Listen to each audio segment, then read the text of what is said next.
Money डेरोस, कैसे हो आप लोग? आई होप आप लोग एकदम मस्त होंगे। लास्ट लेक्चर में क्या पढ़ा था मैं खुद भूल गया यार।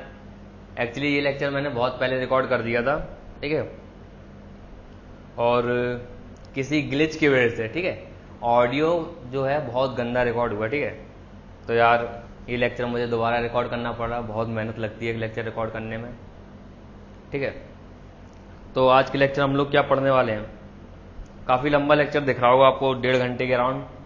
देखो ऐसा नहीं है आप लोग शॉर्ट ट्रैक देख लो, 15 मिनट्स में इलेक्ट्रोनेगेटिविटी, 10 मिनट्स में इलेक्ट्रॉन एफिनिटी, ऐसा नहीं होता बेटा, ठीक है। अगर आपको नीट JEE के सवाल बनाने हैं तो फुल लेंथ लेक्चर देखने पड़ेंगे। आप लोग कहीं भी चले जाओ, किसी भी इंडस्ट्री में, दिल्ली चले जाओ, कोटा चले जाओ, कहीं भी चले जाओ, पीरियोडिक टेबल को ऑलमोस्ट 11 लेक्चर दिए जाते हैं, ठीक है, 1.5 घंटे 11 लेक्चर, 11 से 12 लेक्चर। और मैं यहाँ 5 लेक्चर में ख़त्म कर रहा हूँ। कोचिंग में जनरली NCERT नहीं बताते हैं, ना पढ़ाते हैं। मैंने यहाँ 5 लेक्चर में ऑलमोस्ट ख़त्म कर रहा हूँ, ठीक है, पूरी पीरियड टेबल। तो ये जो आपका लेक्चर 1.5 घंटे का दिख रहा है आपको, ये एक लेक्चर के बराबर नहीं है, ठीक है। कम से कम ये टॉपिक आपको 4 लेक्चर पढ़ाए जाते हैं, तो ये 4 लेक्चर के बराबर है। जो आप लोग ये 1.5 घंटे में पढ़ने वाले हो, ये 4 लेक्चर के बराबर है। फाइन। एक चीज़ और इम्पोर्टेंट बात करनी है, देखो शॉर्ट ट्रिक से आपके सवाल नहीं बनेंगे बेटा, आपको फुल लेंथ लेक्चर देखने पड़ेंगे। आप सोचते हो कि शॉर्ट ट्रिक देख लो, 17th ग्रुप का EA देख लो और EN देख लो, ऐसे नहीं होगा। इससे आपके नीट JEE के सवाल नहीं बनेंगे बेटा, आपको फुल लेंथ लेक्चर देखने ही पड़ेंगे, ठीक है। ये आपके 4 लेक्चर के बराबर है। अगर आप किसी भी इंस्टीट्यूट में पढ़ते हो, ठीक है, 4 लेक्चर के बराबर, तो उसी हिसाब से इसको उतनी ही इंपॉर्टेंस देना इस लेक्चर को, और पूरा अच्छे से कवर करना, ठीक है। एक और इम्पॉर्टेंट बात बेटा कि सब्सक्राइब करने के लिए तो मैं वैसे भी नहीं बोलता हूँ, ठीक है, सब्सक्राइब वाली बात नहीं है। अगर क्वालिटी कंटेंट होगा, अगर आपके लाइफ में वैल्यू ऐड कर रहा होगा तो डेफिनेटली आप करेंगे, और अगर आपकी लाइफ में वैल्यू ऐड नहीं कर रहा है तो मत करो सब्सक्राइब, ठीक है। नहीं कर रहा आपकी लाइफ में वैल्यू ऐड तो सब्सक्राइब मत करना, ठीक है, मूव अहेड। ये चीज़ एक और बेटा, एक बहुत दिन से कॉलेज का फेस्ट चल रहा है, एग्जाम भी आ गए हैं, और आपके बैक एंड पे बहुत सारा काम चल रहा है, वेबसाइट मेकिंग पे काम चल रहा है, अभी नीट का रिजल्ट आया उस के ऊपर भी काम चल रहा है, ठीक है, बच्चों के इंटरव्यू वगैरह। तो टेलीग्राम पे मैंने कई सारे बच्चों के रिप्लाई नहीं दिए थे। ग्रुप में तो मैं थोड़ा बहुत आप लोगों को रिप्लाई कर देता हूँ, आप लोगों के डाउट सॉल्व कर देता हूँ, ठीक है, थोड़ा एक्टिव रहता हूँ। वैसे अपार्ट फ्रॉम डायरेक्ट मैसेज जो आते हैं उनको एंटरटेन नहीं करा। लेकिन कल मैं देख रहा था, एक बच्चे का मैसेज पड़ा हुआ था जिसमें बोलता सर कि इनऑर्गेनिक कंप्लीट नहीं हो रही, कैसे करें, ठीक है। ये जो सीरीज चल रही है आपकी इनऑर्गेनिक की, ये 4था लेक्चर है, ये भी कंप्लीट करी है उसने, लेकिन स्टिल उसको समझ नहीं आ रहा। तो मैंने उससे पूछा बेटा क्या आपने नोट्स मेंटेन किए, क्या आपने रिवाइज किया? यार नहीं किया तुमने, ठीक है। दुनिया को चूतिया बना सकते हो, खुद को नहीं। फाइन, खुद से तो ऑनेस्ट रहो। आपने नोट्स मेंटेन नहीं किए, रिवाइज नहीं किया, और आप मुझे डायरेक्ट मैसेज लिख के बोलते हो कि आ नहीं रहा है। यार बात समझो कुछ। मैंने आपको पहले ही लेक्चर में बताया था कि ये आपके ऑर्गेनिक जो है बहुत वॉलेटाइल सब्जेक्ट है बेटा, आपको बार बार इसका रिवीजन करते रहना पड़ेगा, समझ रहे हो। आप सोचते हो कि एक बार लेक्चर देख लिया, ना नोट्स मेंटेन किए, ना रिवाइज किया, और उस बच्चे के साथ कॉम्पीट करना चाहते हो जो बच्चा एक बार उसको क्लास में पढ़ाया हुआ 8-8, 10-10 बार पढ़ता है, नोट्स उसके दिखाई नहीं देता, सिर्फ उसको ही दिखाई देगा, इतने रंग जाते हैं उसके नोट्स पेंसिल से, सिर्फ उसी को दिखाई देगा, दूसरे को दिखाई नहीं देगा। आप उसके साथ कॉम्पीट करना चाह रहे हो। हर साल नीट में डे बाय डे, पहले आज से 6-7 साल पहले 5-6 लाख लोग बैठते थे, ठीक है, आज 18 लाख लोग बैठ रहे हैं। आने वाले समय में नीट 2023 में मोस्ट प्रोबेबली 19 लाख या 20 लाख बैठेंगे। तो आप चाहते हो कि उस बच्चे के साथ कॉम्पीट करो जो 15-15 बार पढ़ रहा है चैप्टर, 10-10 बार पढ़ रहा है, समझ रहे हो। यार आपको अपने एफर्ट डालने पड़ेंगे। मैं यहां से पढ़ा दूंगा, मेरे पढ़ाने से कुछ नहीं होता, ठीक है, आपको अपने एफर्ट डालने पड़ेंगे। मैंने पहले ही लेक्चर में बताया था बेटा, इनऑर्गेनिक केमिस्ट्री आपकी बहुत वॉलेटाइल सब्जेक्ट है, बहुत जल्दी उड़ जाता है, समझ रहे। पेट्रोल की तरह, पेट्रोल को थोड़ा सा कटोरी में रख दो, थोड़ी देर बाद देखना उड़ जाएगा, वॉलेटाइल।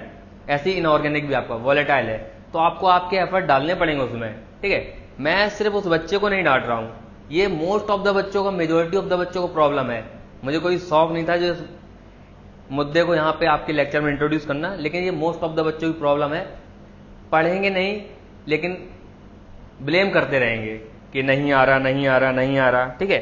तो ध्यान रखो बेटा, नोट्स मेंटेन करो, उसको प्रॉपर रिवाइज करो। मैं वैसे भी कोशिश कर रहा हूँ एक्सेप्शन ज्यादा ना बताऊं, जहां जहां पॉसिबल रीजन है वहां रीजन होता हूँ, और जैसे पढ़ाता हूँ बेटा ध्यान रखना, अपने कुछ लॉजिक बनाने की कोशिश मत करना उल्टे सीधे, ठीक है, क्योंकि एक में लॉजिक लगा लो, दो में लगा लो, हर जगह नहीं लगेगा। जैसा बता रहा हूं वैसा ही तरीका याद रखना, वही इन द एंड आपको याद रहेगा सर ने कैसे बताया था। फाइन। तो आज हम लोग इलेक्ट्रॉन एफिनिटी, इलेक्ट्रोनेगेटिविटी और लास्ट में जितने भी आपके ट्रेंड है एसिडिक स्ट्रेंथ, बेसिक स्ट्रेंथ के, पीरियोडिक टेबल के एनसीईआरटी क्वेश्चन, वो सारे कवर करने वाले हैं, ठीक है। अब एक चीज देखो, एक पॉजिटिव कोट के साथ लेक्चर स्टार्ट करते हैं बेटा। ना थके हैं पांव कभी, ना ही हिम्मत हारी है, मैंने देखे हैं दौर कई, आज भी सफर जारी है। तो इसी सफर को जारी करते हुए बेटा, मैं भी कभी नीट एस्पिरेंट था, आज कोशिश कर रहा हूं किसी की लाइफ में वैल्यू ऐड कर सकूं। इसी के साथ हम लोग आज का लेक्चर स्टार्ट करते हैं। सबसे पहले इलेक्ट्रॉन एफिनिटी। देखो इलेक्ट्रॉन एफिनिटी क्या होती है? एफिनिटी यानी प्यार, ठीक है, इलेक्ट्रॉन के लिए प्यार।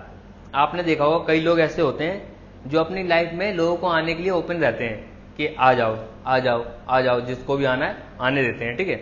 ऐसे ही कुछ एलिमेंट्स भी होते हैं इलेक्ट्रॉन्स के लिए कि इलेक्ट्रॉन्स को अपनी लाइफ में एंट्री लेने देते हैं, ठीक है। Free loving electron, electron loving होते हैं, ठीक है।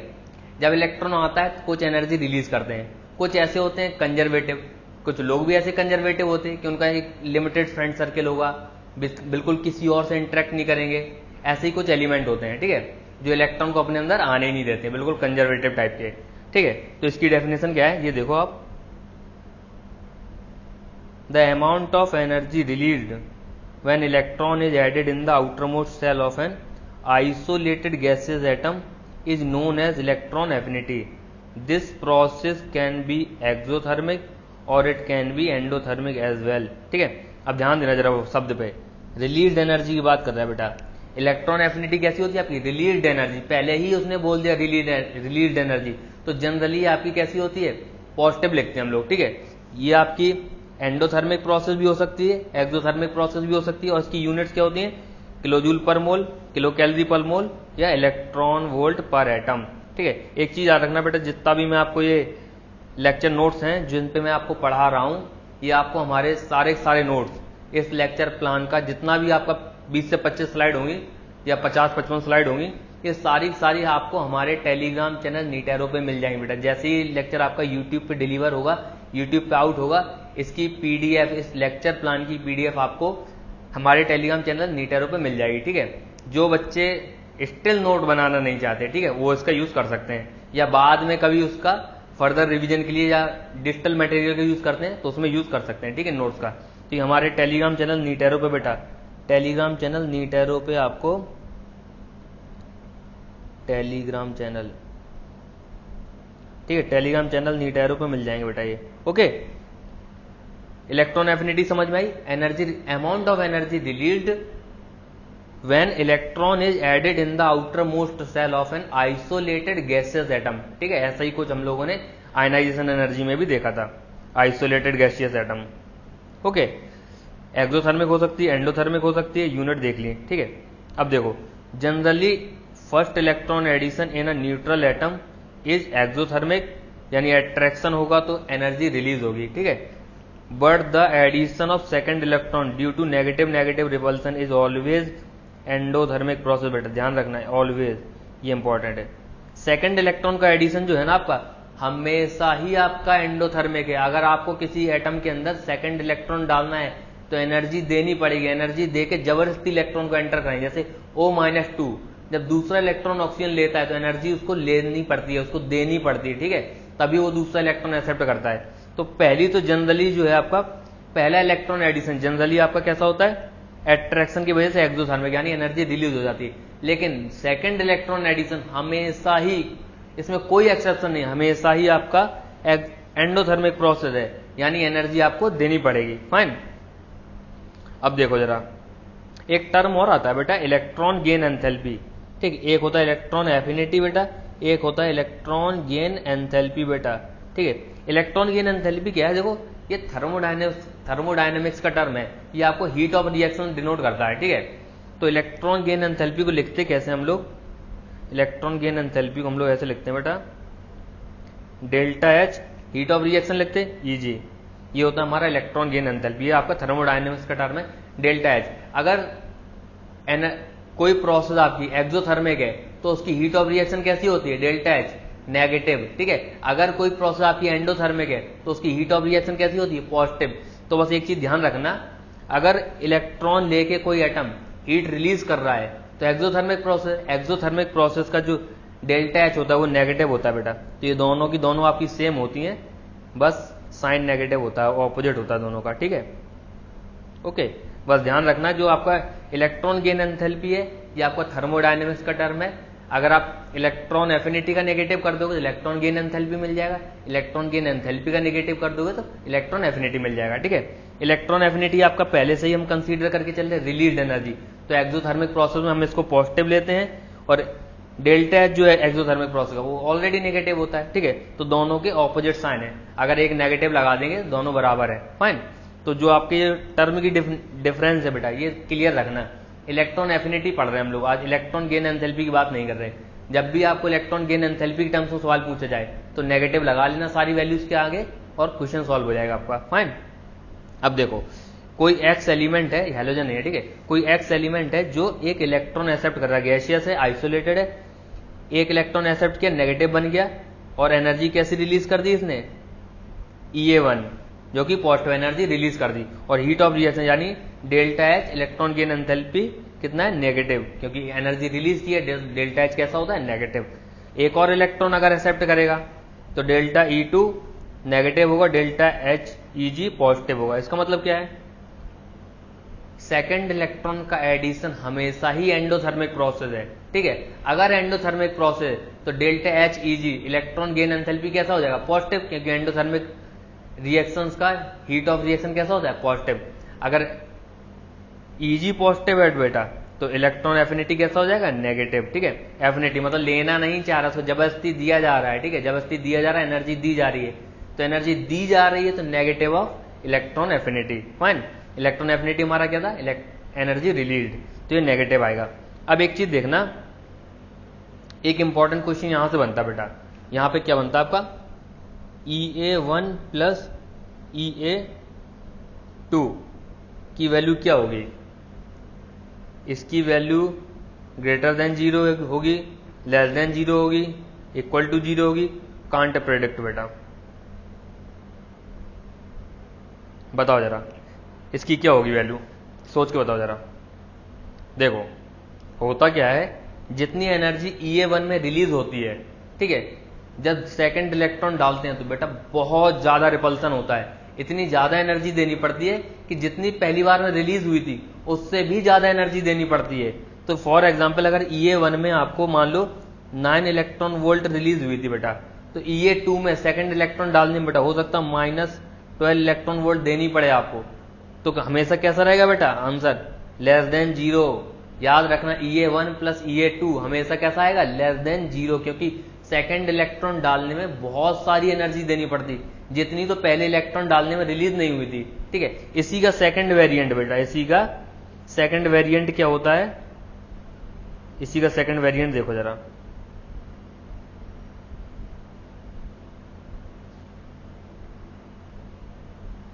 इसी का सेकंड वेरिएंट देखना बेटा, इसी का सेकंड वेरिएंट है delta H Eg1 plus delta H Eg2 कैसा आएगा, less than 0, greater than 0, equal to 0, can't predict. अब बताओ जरा EA1 और EA2 का क्या आ रहा था, लेस देन 0, तो उसका जस्ट ऑपोजिट है बेटा, तो ग्रेटर देन 0, ठीक है, ग्रेटर देन 0 क्या जाएगा, ये वाला ग्रेटर देन 0 आंसर। अब बताओ ग्रेटर देन 0 क्यों, पहली वाली थी एक्सोथर्मिक प्रोसेस यानी delta H Eg1, delta H Eg1 मान लो आपका -9 इलेक्ट्रॉन वोल्ट था। सेकंड प्रोसेस थी आपकी एंडोथर्मिक, डेल्टा एच Eg आपका क्या आएगा, +12 इलेक्ट्रॉन वोल्ट, और दोनों का समेशन क्या आएगा, +3, यानी हमेशा 0 से ज्यादा आएगा बेटा, हमेशा 0 से ज्यादा आएगा, फाइन।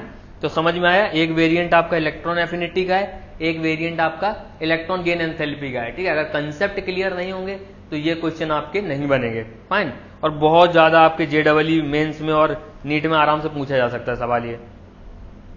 नेक्स्ट है आपका कुछ इससे रिलेटेड इलेक्ट्रॉन गेन एंथैल्पी से रिलेटेड आपके कुछ एंडोथर्मिक प्रोसेस, कुछ एक्सोथर्मिक। कौन कौन से एंडोथर्मिक है? एंडोथर्मिक यानी उनके अंदर इलेक्ट्रॉन डालने के लिए आपको जबरदस्ती एनर्जी देनी पड़ेगी, ठीक है। अब देखो जितने भी नेगेटिव आयन है, जितने भी नेगेटिव, अभी मैंने बताया था ना, नेगेटिव आयन में अगर इलेक्ट्रॉन डालना है तो ऑलवेज एंडोथर्मिक आपको एनर्जी देनी ही पड़ेगी। सारे नेगेटिव आयन में आपको एनर्जी देनी पड़ेगी इलेक्ट्रॉन डालने के लिए, फाइन। फिर आते हैं आपके इनर्ट गैस। इनर्ट गैस का कॉन्फ़िगरेशन कैसा होता है? Fully filled. इनके अंदर भी इलेक्ट्रॉन अगर आप डालोगे तो जबरदस्ती एनर्जी देनी पड़ेगी आपको, जबरदस्ती इलेक्ट्रॉन डालना पड़ेगा। फिर आते हैं आपके सेकंड डे के सारे element, S2 configuration. S2 configuration भी आपका फुल फिल्ड है बेटा, ठीक है। तो S2 के अंदर भी अगर आप डालना चाहते हो तो P सब सेल इंट्रोड्यूस करनी पड़ेगी, P में जाएगा, तो उसके अंदर भी आपको जबरदस्ती एनर्जी देनी पड़ेगी, फाइन। और तीसरा है आपका बेटा चौथा 2p3 कॉन्फ़िगरेशन। 2p3 किसका होता है?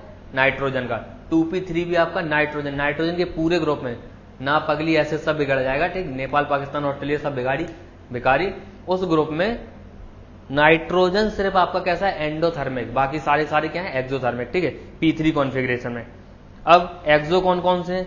Remaining all the cases except exothermic, जो आपके remaining all the cases are exothermic. जितने आपको ये एंडोथर्मिक बताए, इनके अलावा सारे के सारे एलिमेंट इलेक्ट्रॉन लेने पे एनर्जी रिलीज करते हैं, ठीक है। एनर्जी रिलीज करेंगे यानी एक्सोथर्मिक। डेल्टा एच कैसा होगा? नेगेटिव। ये कैसा होगा? पॉजिटिव। ओके, आगे बढ़ते हैं, कुछ प्रोसेस देखते हैं बेटा, ठीक है। कुछ प्रोसेस देखेंगे और जज करेंगे ये एंडोथर्मिक प्रोसेस होगी, एक्सोथर्मिक प्रोसेस होगी। ऑक्सीजन जब पहला इलेक्ट्रॉन लेता है बेटा तो एनर्जी कैसी होती है? रिलीज होती है, एनर्जी रिलीज होती है, ठीक है। तो कैसी? एक्सोथर्मिक प्रोसेस है। डेल्टा एच कैसा होगा? नेगेटिव होगा। ये कैसा होगा बेटा? Electron affinity positive. Okay, nitrogen में इलेक्ट्रॉन डालोगे, 2p3 कॉन्फ़िगरेशन है बेटा, अभी बताया था। 2p3 कैसे? एंडोथर्मिक बेटा, ये क्या है? एंडोथर्मिक। डेल्टा एच कैसा होगा? पॉजिटिव। ये कैसा होगा? नेगेटिव बोलूं या बेटा? ऑलमोस्ट 10 to 0, ठीक है।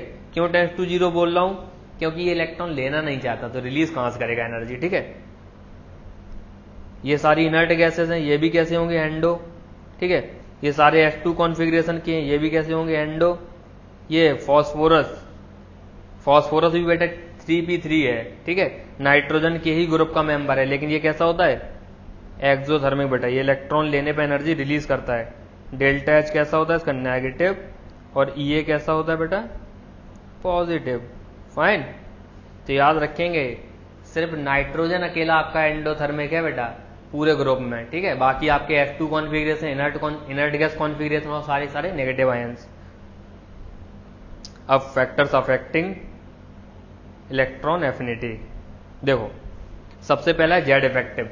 जेड इफेक्टिव क्या है? न्यूक्लियस की इलेक्ट्रॉन के ऊपर होल्ड।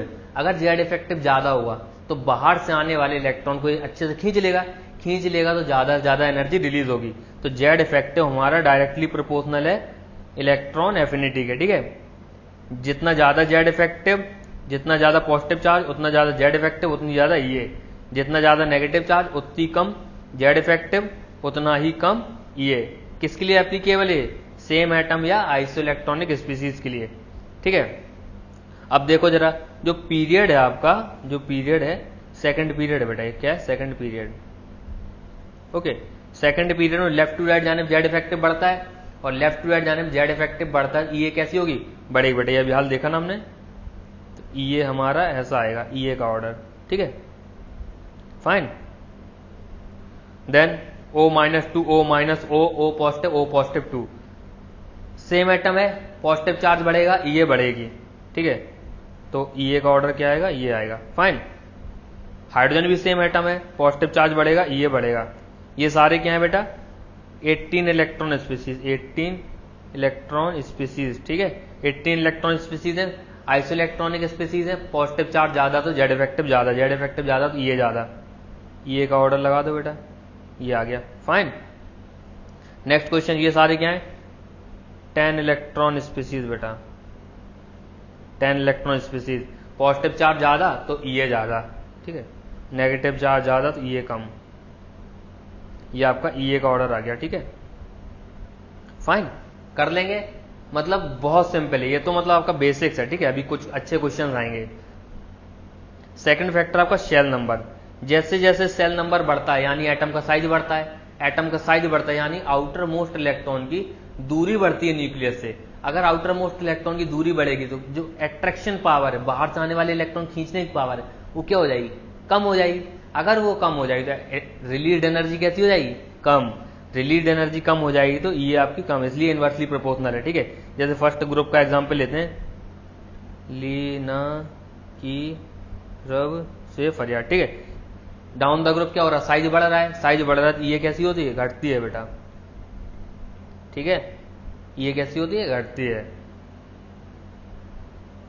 नेक्स्ट है variation of E N second period. अब यहां से क्वेश्चन आते हैं आपके जेडबल मेन नीट के अच्छे ट्रिकी क्वेश्चन। ठीक है, अब देखो जो हमारा कॉमन लॉजिक बोलता है कि along the period Z effective बढ़ता है, ये बढ़ना चाहिए। ठीक है, लेकिन होता क्या है, कुछ लॉजिक्स हैं आपके इलेक्ट्रॉनिक कॉन्फ़िगरेशन के, स्टेबिलिटी के, वो फैक्टर्स इसके जो ऑर्डर उसको हिंडर कर देते हैं। ठीक है, डिस्टॉर्ट कर देते हैं ऑर्डर को। होता क्या, जैसे हम यहां से यहां देखेंगे जेड इफेक्टिव बढ़ रहा है बेटा। ठीक है, जेड इफेक्टिव इंक्रीज और आपका लॉजिक होना चाहिए ये भी इंक्रीज होना चाहिए, लेकिन ऐसा नहीं होता है। ऐसा क्यों नहीं होता, इसका रीजन देखेंगे। देखो ऐसा इसलिए नहीं होता कि इसका कॉन्फ़िगरेशन देखना बेटा, ये क्या है 2s1 2s2 2p1 2p2 2p3 2p4 2p5 फिर 2p6। ठीक, 2s2 2p6 ये क्या है? Inert gas. इनर्ट गैस नहीं लेना चाहती, सबसे पीछे जाएगी इनर्ट गैस बेटा, नियॉन। देन आपका s2p3 कॉन्फ़िगरेशन बेटा, s2 वाला भी लेना नहीं चाहता क्योंकि वो भी फुलफिल्ड है बेटा। यहां पे आएगा बेरिलियम, फिर आएगा p3 नाइट्रोजन, ये भी कैसा है? एंडोथर्मिक है बेटा, इसके अंदर इलेक्ट्रॉन डालने के लिए एनर्जी आपको देनी पड़ती है, तो नाइट्रोजन यहां आएगा। अब यहां पे बच्चों को एक डाउट आ सकता है कि सर बेरिलियम और नाइट्रोजन में आपने क्या लॉजिक लगाया? देखो होता क्या है, नाइट्रोजन जो है आपका, इसका पी जो है हाफ फिल्ड है। ठीक है, इसको कोई नया सबसेल ऐड करने की जरूरत नहीं है। अगर इलेक्ट्रॉन डालोगे ना तो जबरदस्ती डल जाएगा इसके अंदर। ठीक है, एनर्जी कुछ दोगे तो ये इलेक्ट्रॉन एक्सेप्ट कर लेगा। लेकिन ऑन द अदर हैंड जो बेरिलियम है वो s2 कंप्लीट है, उसके अंदर p अभी इंट्रोड्यूस ही नहीं हुआ, आया ही नहीं है। ठीक है, तो अगर इलेक्ट्रॉन डालना है तो p को इंट्रोड्यूस करना पड़ेगा उसको, तो वो नहीं चाहता p को लाना, तो इसलिए उसमें ज्यादा एनर्जी देनी पड़ती है। ठीक है, ज्यादा एनर्जी देनी पड़ेगी तो Ea के टर्म्स में वो पीछे आ जाएगा। ठीक है, तो बेरिलियम नाइट्रोजन, ये ध्यान रखना बेटा इस चीज को। कई बड़े बड़े यूट्यूब प्लेटफॉर्म है जिन्होंने थोड़ा गलत पढ़ा रखा है, मैंने देखा यार ऐसा नहीं करना चाहिए। ठीक है, ये चीज गलत पढ़ा रखी है कई बड़े प्लेटफॉर्म्स ने। ठीक है, मैं जहां भी डाउट होता है बेटा पहले डाटा से कंफर्म कर लेता हूं कि डाटा आपका परमिट कर रहा है कि नहीं कर रहा है। ठीक है, तो ये सारा डाटा वेरीफाइड है ऑर्डर। ठीक है, देन आते हैं आपके ये 3 तो हट गए बेटा, ये जो है आपके 3, ये वाला और ये वाला 3 हट गए बेटा। अब क्या आता है, अब देखो lithium boron carbon oxygen fluorine बचे। अब देखो लिथियम का कॉन्फ़िगरेशन है 1s2, ये एक इलेक्ट्रॉन लेके 2s2, ये एक इलेक्ट्रॉन लेके 2s2 में कन्वर्ट होना चाहता है। इसका कॉन्फ़िगरेशन 2s1 है, ये एक इलेक्ट्रॉन लेके 2s2 में कन्वर्ट होना चाहता है, स्टेबल कॉन्फ़िगरेशन।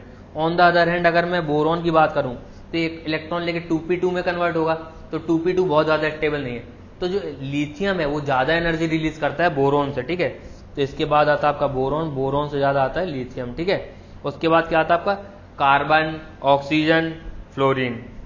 ठीक है, कार्बन ऑक्सीजन फ्लोरीन, ये क्या है आपका En बेटा, सॉरी इलेक्ट्रोनेगेटिविटी बढ़ रही है या बोलो जेड इफेक्टिव बढ़ रहा है, तो इनका इनमें कोई दिक्कत नहीं आती, बस यहाँ पे थोड़े से चेंजेस आते हैं और ये 3 आपके थोड़े से चेंजेस करते हैं बेटा, ये 3 फाइन। तो ध्यान रखेंगे सबका लॉजिक है, कुछ लोग लेना नहीं चाहते हैं, कुछ ज्यादा स्टेबल हो जाते हैं और कुछ अपना नॉर्मल ट्रेंड फॉलो करते हैं। जैसे ये नॉर्मल ट्रेंड फॉलो कर रहे हैं बेटा, यहाँ पे थोड़ा सा लिथियम जो है थोड़ा सा ज्यादा स्टेबल हो जाता है, इसलिए ज्यादा एनर्जी रिलीज कर देता है। ठीक है, बोरोन से, और ये तो लेना ही नहीं चाहते। ठीक है, ये हो गई आपकी सेकंड पीरियड की। देखो बेटा यहां से खूब मस्त जेडबल मेन के नीट के क्वेश्चन बन सकते हैं, तो बिल्कुल लॉजिक से बार बार इसको पढ़ोगे ना तभी याद होगा। ठीक है, रटने मत बैठ जाना, नहीं तो आज रटोगे कल भूल जाओगे। Okay, next for third period के लिए अगर बात करें, ये थोड़ा किसी ने गलत लिख दिया, एंडोथर्मिक नहीं बेटा, फॉस्फोरस आपका एक्सोथर्मिक होता है, अभी मैंने बताया था ना, फॉस्फोरस आपका एक्सोथर्मिक होता है। अब देखो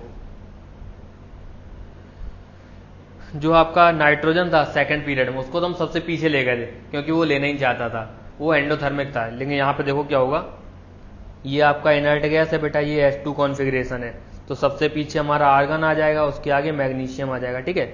उसके बाद क्या आएगा, सोडियम एल्यूमिनियम। सोडियम क्या है बेटा, S1 कॉन्फ़िगरेशन, ये P1, तो S1 से S2 में कन्वर्ट होगा एक इलेक्ट्रॉन लेके, तो ज्यादा एनर्जी रिलीज करेगा, ठीक है। तो एल्यूमिनियम से उसकी सोडियम की ज्यादा होती है, ठीक है। अब सिलिकॉन, फॉस्फोरस, सल्फर, क्लोरीन। अब देखो जरा, फॉस्फोरस जो है P3 टाइप का ही एलिमेंट है, ठीक है। जब इलेक्ट्रॉन लेता है तो कुछ रिपल्सन क्रिएट करते हैं ऑर्बिटल्स, क्योंकि हाफ फील्ड ऑर्बिटल्स हैं, स्टेबल कॉन्फ़िगरेशन है, कुछ रिपल्सन्स क्रिएट करते हैं, लेकिन उस रिपल्सन्स को ओवरकम करने के लिए जो एनर्जी रिलीज हो रही थी उसमें से कुछ एनर्जी यूज हो जाती है, ठीक है। तो बिल्कुल जीरो नहीं होता, एनर्जी देनी नहीं पड़ती आपको, लेकिन थोड़ा सा चेंजेस आ जाता है बेटा, सिलिकॉन के पीछे आ जाता है वो। तो फॉस्फोरस आपका आएगा, देन सिलिकॉन आएगा, देन सल्फर आएगा, देन क्लोरीन आएगा, ठीक है। ये आपके कैसे हैं, डायरेक्ट आपके जेड इफेक्टिव की बेसिस पे, फाइन। और ये थोड़ा सा चेंज कहाँ पे आया, यहाँ पे क्यों आया, क्योंकि P3 कॉन्फ़िगरेशन थोड़ा सा रिपल्सन था, तो उस रिपल्सन को ओवरकम करने के लिए थोड़ी सी रिलीज्ड एनर्जी यूज हो गई, तो वो सिलिकॉन के पीछे चला गया, फाइन। ये यहां नहीं आया बेटा, ध्यान रखना, यहां नहीं आया ये। अब इसका एक्सोथर्मिक ही है, इलेक्ट्रॉन इसके अंदर डालोगे कुछ ना कुछ अमाउंट एनर्जी का रिलीज ही करेगा, जरूरी नहीं बहुत ज्यादा करे, लेकिन कुछ ना कुछ रिलीज करेगा, फाइन। इसलिए ये इंपॉर्टेंट हो जाता है बेटा, क्योंकि टीचर बता देते हैं P3 कॉन्फ़िगरेशन वाले सारे आपके एंडोथर्मिक होते हैं, नहीं, सिर्फ नाइट्रोजन आपका एंडोथर्मिक होता है, ठीक है। आगे बढ़ते हैं, ग्रुप्स में देख लेते हैं। आपका सेकंड पीरियड, थर्ड पीरियड तो हमने देख लिया, अब सारा का सारा P ब्लॉक में देख लेते हैं, ठीक है। अब देखो डाउन द ग्रुप ये ऑर्डर, 13th ग्रुप आपका कौन सा था बताओ, कहें शिव जी सुनो पार्वती, कहें शिव जी, नहीं ये नहीं था बेटा यार, गलती करवा दी। 13th ग्रुप था आपका बाल गणेश इन थाईलैंड, ठीक है। 14th क्या था, कार्बन वाला, कहें शिव जी सुनो पार्वती। 15th क्या था, ना पगली ऐसे सब बिगड़ जाएगा, ठीक है। ओ स्टाइल से टी पो, फिर कल बाहर आई आंटी, ठीक है, इतना। अब देखो एक चीज बहुत इंपॉर्टेंट आपकी ईए के टर्म्स में मैं समझाने जा रहा हूं। जैसे मैंने बताया था सेल के नंबर में, सेल का नंबर जैसे जैसे बढ़ता है साइज बढ़ता है, ठीक, साइज बढ़ता है तो न्यूक्लियस की होल्ड आपकी जो इलेक्ट्रॉन पे है उस पर कम हो जाती है होल्ड, अगर होल्ड कम हो जाती है तो एनर्जी कम रिलीज करेगा, यानी आपका down the group decreasing order आना चाहिए, ठीक है, ये डिक्रीजिंग ऑर्डर आना चाहिए। लेकिन होता क्या है, ध्यान देना मेरी बात को, बहुत बहुत ध्यान से सुनने वाली बात है। होता क्या है, देखो जो आपके सेकंड पीरियड एलिमेंट है बहुत ज्यादा छोटे एलिमेंट है, सेकंड पीरियड से थर्ड पीरियड में बहुत ड्रास्टिक चेंज देखने को मिलता है साइज में, ठीक, ये मैं बहुत प्रैक्टिकल बातें बता रहा हूँ, बस आप कंसेप्ट समझो। सेकंड पीरियड से थर्ड पीरियड में बहुत ड्रास्टिक चेंज देखने को मिलता है साइज में, ठीक है। फर्स्ट सेकंड पीरियड एलिमेंट क्या है, बहुत ज्यादा कंजेस्टेड है, इनके इलेक्ट्रॉन भी बहुत ज्यादा कंजेस्टेड, तो बाहर से जो आता है थोड़ा थोड़ा रिपल्सन फेस करता है। लेकिन ऑन द अदर हैंड अगर थर्ड पीरियड में चले जाए तो इनका साइज भी बड़ा हो गया, इलेक्ट्रॉन के आने के लिए जगह भी हो गई, और वैकेंट 3D ऑर्बिटल भी आ गए बेटा, ठीक है, क्या आ गए, वैकेंट 3D ऑर्बिटल आ गए, ठीक है। तो थर्ड पीरियड की जो ईए है सारे फैक्टर्स को जोड़ने के बाद बेटा ज्यादा आती है, उनके रिस्पेक्टिव एलिमेंट से, सभी रिस्पेक्टिव एलिमेंट से ज्यादा आती है बेटा, ध्यान रखेंगे। थर्ड पीरियड की जो ईए है उनके सेकंड पीरियड के रिस्पेक्टिव ज्यादा आती है, ठीक है, ध्यान रखेंगे बिल्कुल, उसके बाद कोई एक्सेप्शन नहीं है, डिक्रीजिंग ही आती है, ठीक है, कोई एक्सेप्शन नहीं है बेटा। मैंने इसका लॉजिक बताया कि सेकंड पीरियड के एलिमेंट के पास बेसिकली आप बोल लो कि जगह नहीं है, घर में उनके इतने कमरे नहीं है कि एक और बाहर से आए हुए मेहमान को एंट्री दे दें, ठीक है। ऑल्दो अच्छा अट्रैक्ट करते हैं, इलेक्ट्रोनेगेटिविटी अच्छी होती है, जेड इफेक्टिव अच्छा होता है, लेकिन उनके घर में जगह ही नहीं है तो क्या करते हैं, ठीक है। तो ये हो गए ऑर्डर, ये तो आपके बेसिक ऑर्डर हो गए। अभी हम 3 ये 3 ग्रुप है, इनके बारे में और डिटेल में देखेंगे बेटा, ठीक है, क्या क्या चेंजेस आते हैं। फाइन, देखो highest electron affinity in a periodic table is of. आप बताओ जरा, लॉजिक लगाओ, किसका होना चाहिए?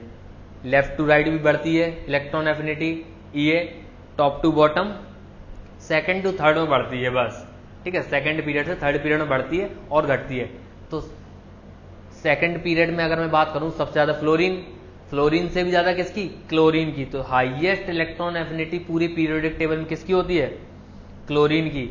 और अगर मैं बात करूं हाईएस्ट आयनाइजेशन एनर्जी की, तो हीलियम की बेटा। हाईएस्ट आईपी अगर मैं लिखूं, हाईएस्ट आईपी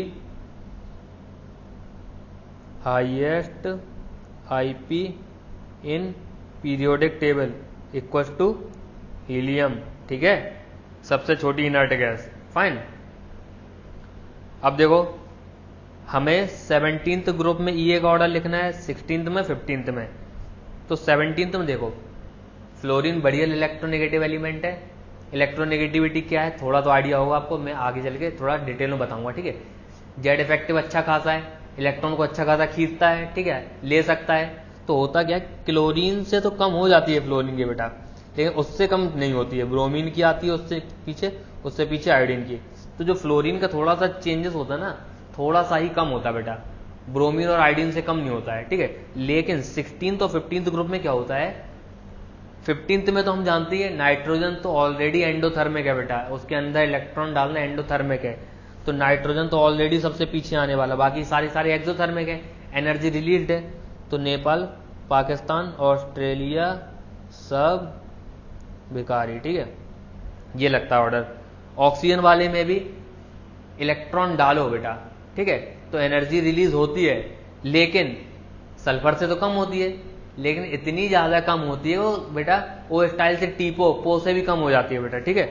तो ओ स्टाइल से टी पो हमारा पोलोनियम जो है हमारा रेडियो एक्टिव है, तो उसको कंसीडर मत करो, ठीक है, ऑक्सीजन लिख दो यहाँ पे, ओ स्टाइल से टी पो।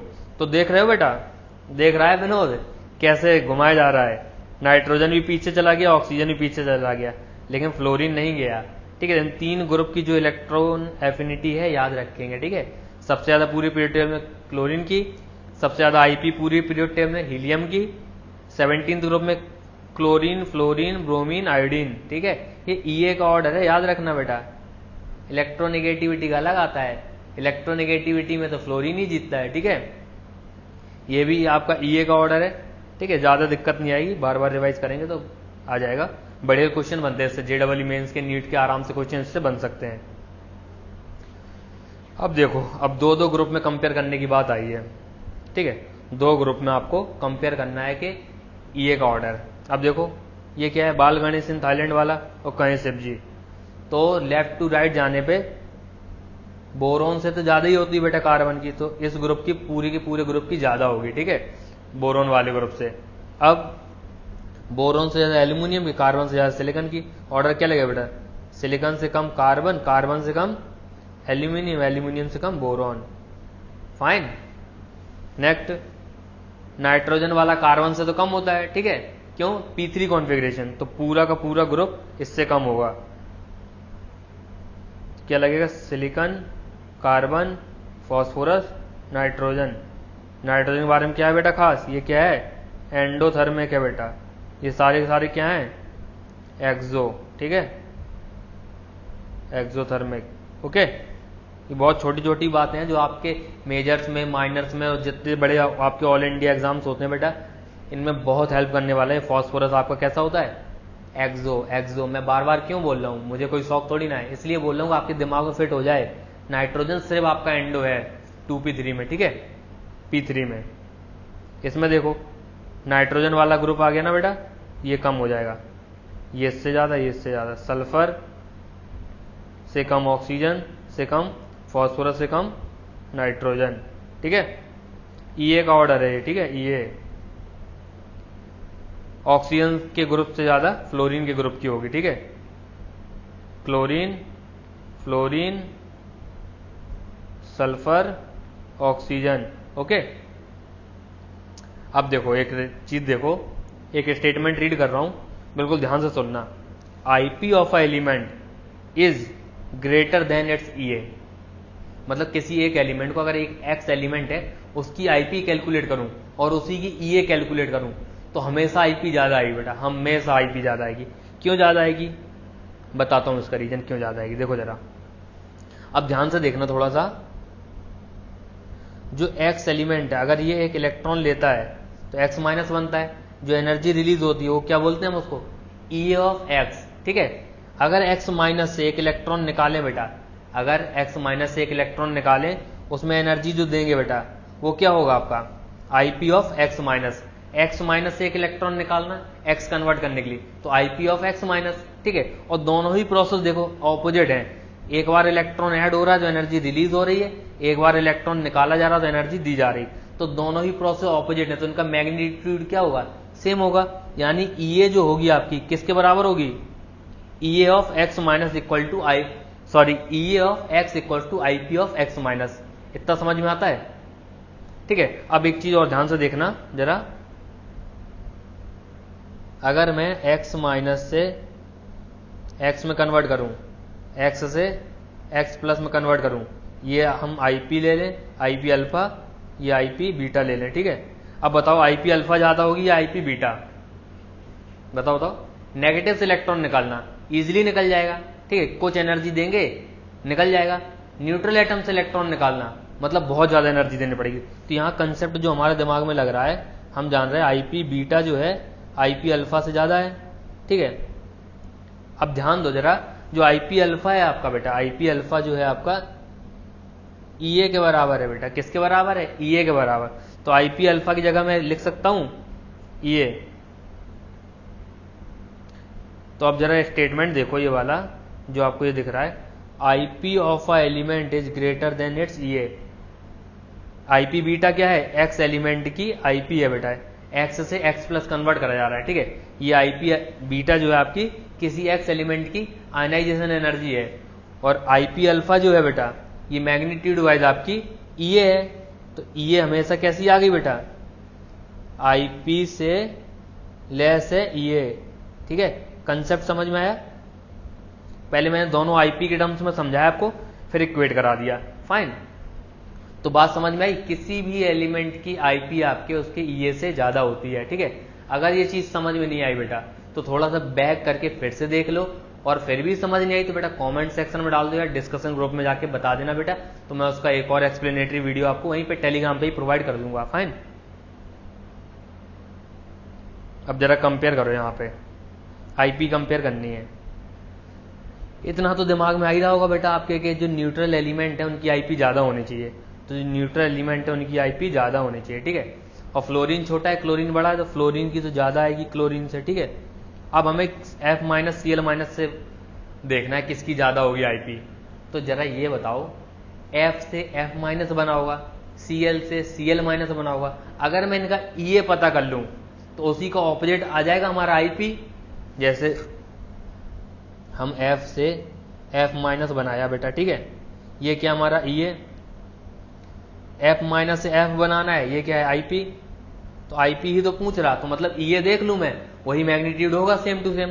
तो EA अभी हम देख कर आए, EA किसकी ज्यादा होती है, Cl माइनस की, Cl की। यानी क्लोरीन जब इलेक्ट्रॉन लेता है बहुत सारी एनर्जी रिलीज करता है, तो अगर एनर्जी ज्यादा रिलीज करता है तो ज्यादा देनी भी पड़ेगी इलेक्ट्रॉन निकालने के लिए। तो Cl माइनस की आईपी ज्यादा होगी F माइनस से, ठीक है।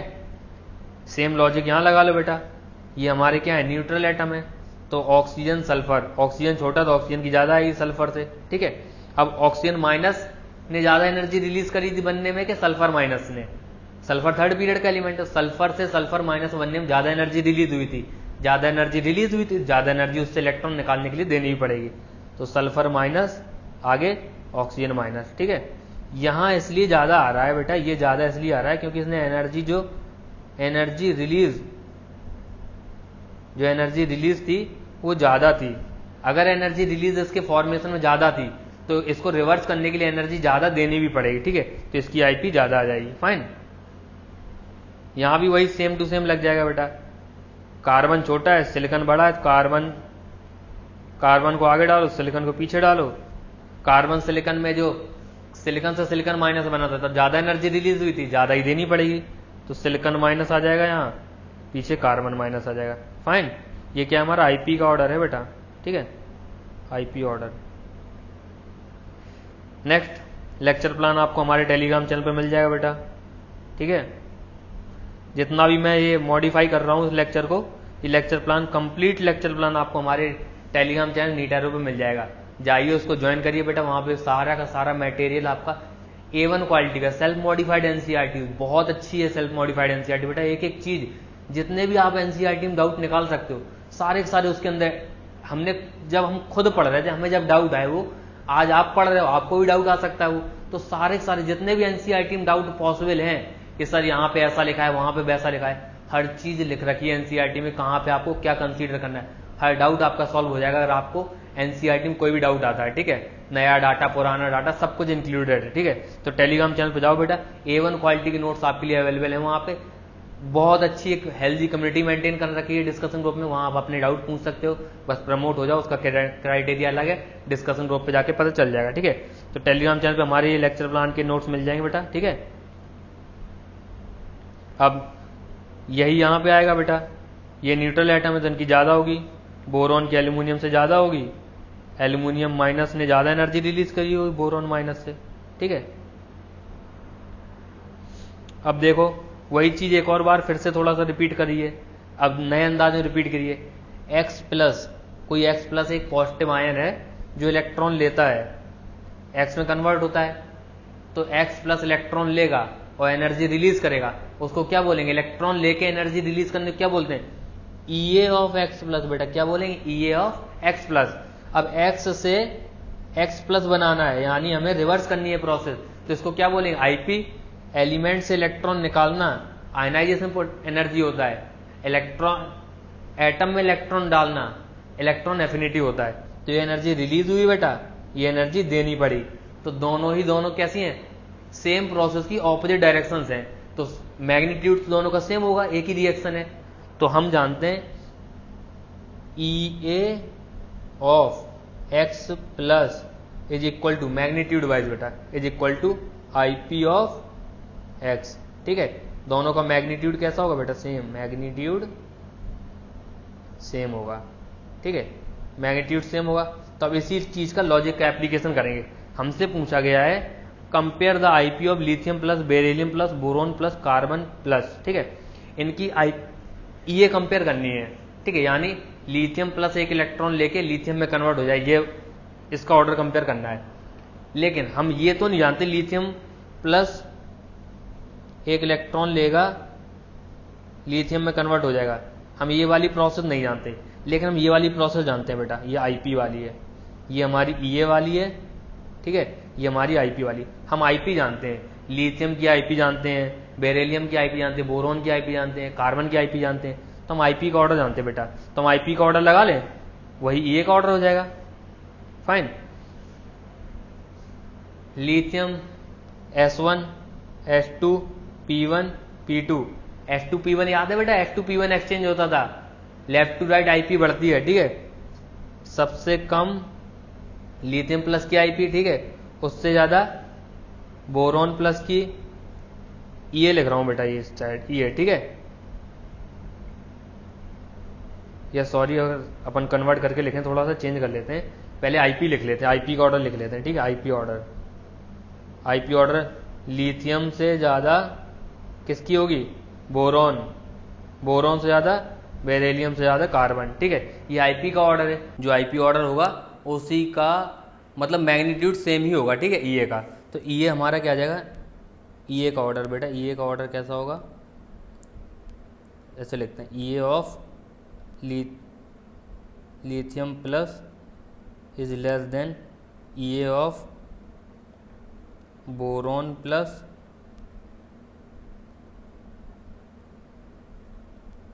is less than EA of beryllium plus is less than EA of carbon positive, ठीक है। तो ये ऑर्डर आ जाएगा। कैसे कनेक्ट किया हमने IP से कनेक्ट किया, ठीक है, ओके। तो आगे बढ़ते हैं, compare the EA of boron plus carbon plus aluminium plus silicon plus, ठीक है।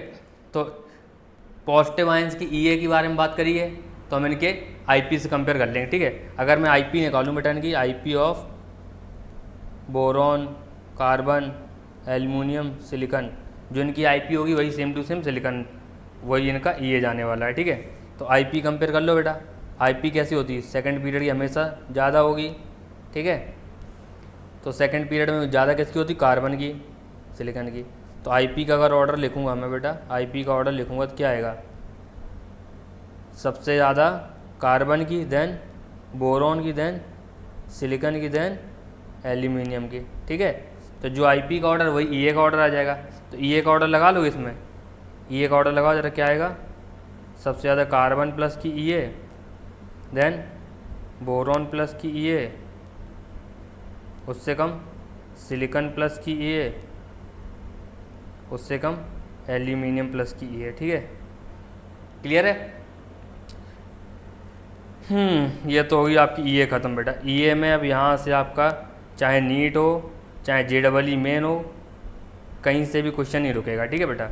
अब क्या करना है आपको, प्रीवियस ईयर अपना मॉड्यूल उठाना, प्रीवियस ईयर क्वेश्चन निकालना, जितना भी क्वेश्चन EA का है सारा का सारा देख लेना 2022 तक का, हर क्वेश्चन बन जाएगा बेटा। जितना पढ़ा दिया, जितने ऑर्डर बता दिए हैं, सारे के सारे आपके क्वेश्चन आपके EA के इससे बन जाएंगे, ठीक है।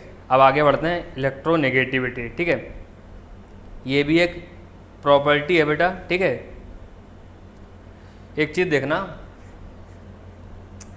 इलेक्ट्रोनेगेटिविटी क्या है बेटा, electronegativity is the tendency to attract shared pair of electron, यानी किसी एक एटम की प्रॉपर्टी नहीं है बेटा। जब दो एटम होंगे उनके बीच में बॉन्डेड इलेक्ट्रॉन्स होंगे, उन बॉन्डेड इलेक्ट्रॉन्स को अपनी तरफ खींच लेना, उसको क्या बोलते हैं, बोलो बोलो, इलेक्ट्रोनेगेटिविटी, ठीक है। जैसे एक एग्जांपल देता हूँ मैं, कौन खींच लेगा कौन नहीं खींचेगा। जैसे फॉर एग्जांपल मान लो सामने थैनोस है, ठीक है। थैनोस आपका इन्फिनिटी द एंड गेम, हाँ एंड गेम से था, मान लो थैनोस है। थैनोस ने मेरा हाथ पकड़ रखा है, मैंने थैनोस का हाथ पकड़ रखा है, ठीक है। दोनों खींच रहे हैं, तो कौन खींचेगा बेटा, मैं थैनोस की तरफ खींचे चला जाऊँगा ना, क्योंकि थैनोस ज़्यादा पावरफुल, यानी थैनोस ज़्यादा इलेक्ट्रोनेगेटिव है, ठीक है। इससे यार एक रील याद आती है मुझे, इंस्टाग्राम पे किसी ने मिक्स करके रील बनाई थी, जिसमें वो थैनोस के पास इन्फिनिटी स्टोन्स होते हैं ना, वो बोलता है आई एम इनएविटेबल, ठीक है। तो चुटकी बजाता है, लेकिन उसके जो इन्फिनिटी स्टोन्स होते हैं वो आयरन मैन के पास चले जाते हैं, ठीक है। तो उसी में राजकुमार का एक बनाया कि फ्यूज कंडक्टर निकाल दिए गेंडा स्वामी, अगर आपने देखी होगी, इंस्टाग्राम तो आजकल हर कोई चलाता है, वो रील मतलब बहुत फनी थी। मैं एडिटर से बोल दूँगा अगर वो रील मिल जाए तो यहाँ पे लगा दे, ठीक है।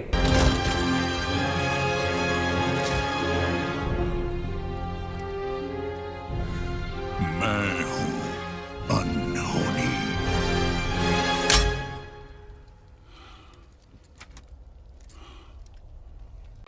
फ्यूज कंडक्टर निकाल लिए हैं गेंडा स्वामी। तो जो थैनोस मुझे खींच रहा है, मैं थैनोस को खींचूँ, कौन खींचेगा, थैनोस खींच लेगा, क्योंकि वो मोर इलेक्ट्रोनेगेटिव है, ठीक है। तो देखो, electronegativity is the tendency to attract shared pair of electron, ठीक है। शेयर्ड पेयर ऑफ इलेक्ट्रॉन को अपनी तरफ खींचना, ओके। रियल लाइफ में भी ऐसे कुछ लोग होते हैं जिनकी पर्सनालिटी ऐसी होती है जिनकी तरफ हर कोई अट्रैक्ट होता है, ठीक है। ऐसे कुछ एलिमेंट भी होते हैं जिनकी पर्सनालिटी कुछ ऐसी होती है जो हर कोई उनकी तरफ खींचा चला आता है, जैसे हैलोजेंस हमारे, ठीक है। बहुत अच्छे इलेक्ट्रोनेगेटिव एलिमेंट है, सारे के सारे एलिमेंट को अपनी तरफ खींच लेते हैं, ठीक है। अब देखो, इलेक्ट्रोनेगेटिविटी डेफिनेशन तो बता दी बेटा कि it is the tendency to attract shared pair of electron, tendency, ठीक है, tendency to attract shared pair of electron, ठीक है। शेयर्ड पेयर ऑफ इलेक्ट्रॉन को अपनी तरफ खींचने की टेंडेंसी, ठीक है। ये तो समझ में आ गया होगा, एक एलिमेंट की प्रॉपर्टी नहीं है, ठीक है, किसी से रिलेटिव प्रॉपर्टी है बेटा, किसी के रिस्पेक्ट में प्रॉपर्टी है, ठीक है। मैं अभी देख लो, थैनोस मुझे खींच रहा था, आराम से खींच लिया, अब मेरे ही जैसा कोई और बंदा सामने आ जाएगा तो कंपटीशन होगा ना, बिल्कुल एड़ी चोटी के जोड़ लगा देंगे दोनों लोग, ठीक है। तो मुझे खींच नहीं पाएगा सही से, ठीक है। तो रिलेटिव प्रॉपर्टी है दोनों के बीच में, ठीक है। फिर इलेक्ट्रोनेगेटिविटी आपकी पोलरिटी डिफाइन करती है। पोलरिटी क्या होती है, देखो, कोई एक एक्स कनेक्ट है वाई से, ठीक है, वाई ने क्या, एक्स ने क्या किया, अपने तरफ इलेक्ट्रॉन खींच लिया बेटा, ठीक है, शेयर्ड पेयर। तो डेल्टा पॉजिटिव यानी डेल्टा यानी छोटा सा पॉजिटिव, यहाँ डेल्टा नेगेटिव, यहाँ डेल्टा पॉजिटिव, ठीक है, ये चार्जेस आ गए। तो क्या दो पोल बन गए, एक पॉजिटिव पोल एक नेगेटिव पोल, ठीक है। तो इलेक्ट्रोनेगेटिविटी की वजह से बेटा पोलरिटी आती है मॉलिक्यूल में, क्या आती है, पोलरिटी। दो पोल डाइपोल बन गया, ठीक है, दो पोल बनने की वजह से एक इलेक्ट्रोनेगेटिविटी की वजह से दो पोल बन जाते हैं, इससे एक मॉलिक्यूल के अंदर पोलरिटी आती है, ठीक है। अगर ई एन डिफरेंस बेटा जीरो है, अगर E N difference delta E N zero है तो पोलर मॉलिक्यूल कैसा होगा, नॉन पोलर, मॉलिक्यूल कैसा होगा, नॉन पोलर, ठीक है, ओके। अगर delta E N not equal to zero है तो मॉलिक्यूल कैसा होगा बेटा, पोलर, फाइन, मॉलिक्यूल कैसा होगा, पोलर। पोलर नॉन पोलर चीज़ समझ में आ गई, पोलरिटी चीज़ समझ में आ गई। इलेक्ट्रोनेगेटिविटी एक प्रॉपर्टी है, सिर्फ एक एटम की इंडिविजुअल प्रॉपर्टी नहीं है, रिलेटिव प्रॉपर्टी है, किसी से कंपेयर कर सकते हैं। फिर इलेक्ट्रोनेगेटिविटी का यूज़ करके हम लोग बॉन्ड लेंथ प्रेडिक्ट भी कर देते हैं बेटा। देखो बॉन्ड लेंथ कैसे प्रेडिक्ट कर देते हैं, देखो अगर इलेक्ट्रोनेगेटिविटी डिफरेंस बहुत ज़्यादा है, अगर इलेक्ट्रोनेगेटिविटी डिफरेंस बहुत ज़्यादा है तो बेटा ये क्या होगा, डेल्टा नेगेटिव बढ़ जाएगा, ये डेल्टा पॉजिटिव बढ़ जाएगा। अगर चार्जेस बढ़ जाएंगे बेटा, चार्ज बढ़ जाएगा, ठीक है, थोड़ा इरेज करके साफ में लिखते हैं। अगर बेटा चार्ज बढ़ जाएगा, ठीक है, चार्ज बढ़ जाएगा तो फोर्स ऑफ एट्रैक्शन कैसा होगा, बढ़ जाएगा, फोर्स ऑफ एट्रैक्शन बढ़ जाएगा बेटा, तो एटम्स कैसे आ जाएंगे, पास पास आ जाएंगे, ठीक है। बॉन्ड लेंथ कैसी हो जाएगी, कम हो जाएगी, ठीक है। तो बॉन्ड लेंथ प्रेडिक्ट कर दी, बॉन्ड लेंथ कम हो जाएगी बेटा, बॉन्ड स्ट्रेंथ कैसी हो जाएगी, बॉन्ड स्ट्रेंथ जो होगी, बॉन्ड स्ट्रेंथ कैसी होगी, बॉन्ड लेंथ कम होगी, बॉन्ड स्ट्रेंथ बढ़ जाएगी। बॉन्ड स्ट्रेंथ बढ़ जाएगी तो बॉन्ड एनर्जी जो होगी एलिमेंट के बीच की वो भी बढ़ जाएगी, ठीक है। तो ये चीज़ समझ में आई कैसे इलेक्ट्रोनेगेटिविटी आपके बहुत सारे फैक्टर्स को अफेक्ट कर रही है, ठीक है। और ये इलेक्ट्रोनेगेटिविटी कंसेप्ट बेटा बहुत अच्छे से समझ लेना, ऑर्गेनिक भी आपकी कहीं ना कहीं इससे बहुत अफेक्ट होती है, ठीक है। अगर आपको इलेक्ट्रोनेगेटिविटी का कंसेप्ट नहीं आता है तो कहीं ना कहीं आप लोग ऑर्गेनिक में भी स्ट्रगल करते हैं। इनऑर्गेनिक में तो बेटा करेंगे ही करेंगे, क्योंकि जो आपका पीरियोडिक टेबल है ना, पूरी की पूरी इनऑर्गेनिक को अफेक्ट करता है। पीरियोडिक टेबल हुआ, केमिकल बॉन्डिंग हुआ, इनको तो आपको बहुत अच्छे से पढ़ना है, ठीक है। इनमें कोई आप स्कोप नहीं छोड़ सकते, जितना अच्छे से पढ़ सकते हो उतना अच्छे से पढ़ो इन चैप्टर्स को, ठीक है। बॉन्ड लेंथ की प्रेडिक्शन हो गई बेटा, पोलरिटी हो गई, इलेक्ट्रोनेगेटिविटी हो गई, ठीक है। अब देखो इलेक्ट्रोनेगेटिविटी की value on the basis of polling scale. Polling scientist थे, उन्होंने फ्लोरीन के रिस्पेक्ट में बेटा, ये 4.0 है बेटा, ये 4.0, ठीक है। पॉलिंग ने फ्लोरीन के रिस्पेक्ट में सभी की इलेक्ट्रोनेगेटिविटी को डिफाइन किया, ठीक है। एक लंबा सा फॉर्मूला था, वो किसी काम का नहीं है। उस फॉर्मूले से उन्होंने फ्लोरीन की 4 निकाली, उसके रिस्पेक्ट में ऑक्सीजन की 3.5, 3, 2.5, 2, 1.5, 1। अब याद कैसे रहेगी इतने सारे एलिमेंट, ये बेटा सारे सारे आपके एनसीईआरटी में गिवन है, ठीक है, एनसीईआरटी में गिवन है, इसीलिए मैंने लिख रखे हैं यहाँ। ये सारे सारे आपके एनसीईआरटी में विथ डेटा गिवन है। तो देखो हाइड्रोजन की 2.1 याद रखो, लिथियम की 1 याद रखो, नाइट्रोजन सोडियम की 0.9 याद रखो, ठीक है। अब देखो लिथियम जो सेकंड पीरियड है बेटा, सेकंड पीरियड है जो सेकंड पीरियड है, इसमें 0.5 बढ़ाते जाओ, 1 से 1.5, 1.5 से 2, 2 से 2.5, 2.5 से 3, 3 से 3.5, 3.5 से 4, 0.5 सेकंड पीरियड में बढ़ा दो। थर्ड पीरियड में कैसे बढ़ाना, 0.3 बेटा, सेकंड पीरियड में प्लस 0.5 करना है आपको, ठीक है। और थर्ड पीरियड में क्या करना है बेटा, थर्ड पीरियड में 0.3 प्लस करना है बेटा, प्लस 0.3, 0.9, 1.2, 1.5, 1.8, 2.1, फॉस्फोरस तक 0.3 ऐड करना है, ठीक है। सल्फर की 2.5 याद रखो, क्लोरीन की 3 होती है, वो आपको बहुत बार आ जाएगी सिलेबस में, वो भी याद हो ही जाएगी, ठीक है। ब्रोमीन की 2.8, ये भी बहुत बार आती है, याद हो जाएगी। आयोडीन की 2.5। तो देखो याद बहुत ज़्यादा आपको कौन कौन बहुत ज़्यादा इंपॉर्टेंट होने वाले हैं, ये आपका हेलोजेंस का पूरा ग्रुप इंपॉर्टेंट होने वाला है बेटा, ठीक है। ये दोनों बहुत इंपॉर्टेंट होने वाले हैं आपके, और जो आपके बराबर बराबर, जैसे आयोडीन का, सल्फर का और कार्बन का, ये तीनों बराबर हैं। फॉस्फोरस हाइड्रोजन की बराबर है, ये दोनों बराबर हैं, ये दोनों बराबर हैं, ठीक है। तो देखो, और इनर्ट गैस की इलेक्ट्रोनेगेटिविटी कैसी होती, जीरो होती। क्यों जीरो होती, इलेक्ट्रॉन नहीं खींचना चाहते वो, पहली बात तो बॉन्डिंग ही नहीं करते किसी से, ठीक है। अब देखो इनकी बराबर है कितनी है, 3 है। KRB की बराबर 0.8, CSFR की बराबर 0.7, CSI carbon sulphur iodine 2.5, pH phosphorus, hydrogen, ये बराबर, ये सारे सारे क्या है इंपॉर्टेंट, आपसे पूछ लेगा कौन किसकी किसकी, या बोल देगा क्वेश्चन में आपको select the following element which has equal to electronegativity with carbon, तो सल्फर आयोडीन जाएंगे आपके, ठीक है। सेंटेंस थोड़ा गलत हो गया, मैनेज कर लेना, ठीक है। तो इंपॉर्टेंट आपके एनसीईआरटी में गिवन है। देन आता है फैक्टर्स अफेक्टिंग इलेक्ट्रोनेगेटिविटी।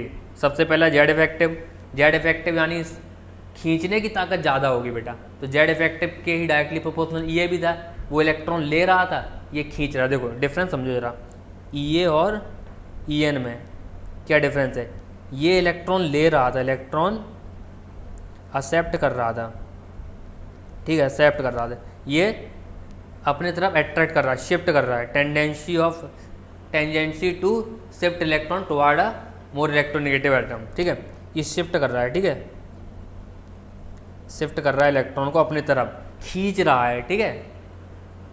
तो ई एन खींच रहा है, ई ए ले रहा है, ई ए आपकी सिंगल एटम की आइसोलेटेड एटम की प्रॉपर्टी है, ये आपकी रिलेटिव प्रॉपर्टी है, दूसरे एटम पे डिपेंड करती है, फाइन।